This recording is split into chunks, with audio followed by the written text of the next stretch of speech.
Two of the keys to youth athletic development. I always say consistency is number one. You have to be consistent over and over and over again.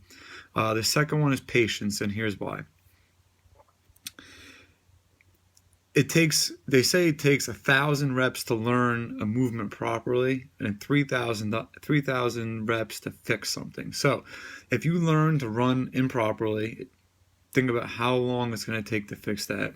Same thing with any type of sporting mechanics, throwing, batting, any type of lifting, squatting, that type of stuff. If you learn wrong, it's going to take a very long time to fix it.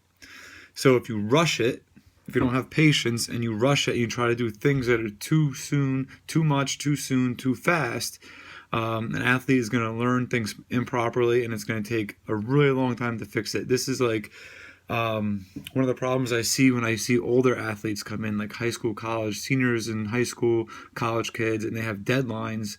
A football player might have to run a 40 in 2 months. Well, he hasn't had any formal speed training. He's been doing things wrong for the past 10, 15 years, and now we have 2 months to fix some mechanical flaws that are holding him back from being able to sprint fast. So have patience, don't rush things.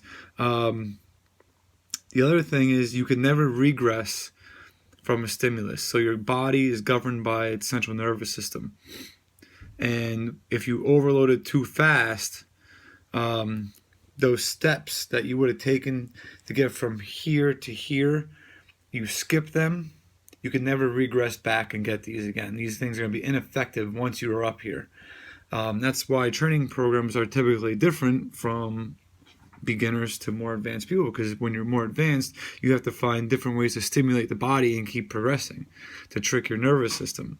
For beginners, you don't want to do that stuff, because then when you do need to pull out those tricks, they're not going to work. So again, you have to have consistency, and you also have to have patience when dealing with developing youth athletes. You want to really give them what they call the minimum effective dose of what they need. You don't want to give them too much too soon, and you want to be consistent with the small things over and over again, and just keep slowly progressing their training as they go along. So I hope that helps some of the athletes and parents think about their training and going forward, and just keeping a vision on the long term and not just the next month or two. We got to think down the road and what's going to be best for the athlete when you want them to be at their best. Okay, when they're in 5th grade, a state championship is nice, but it doesn't really mean that much. When you're a senior in high school, it means a lot. So again, consistency and patience.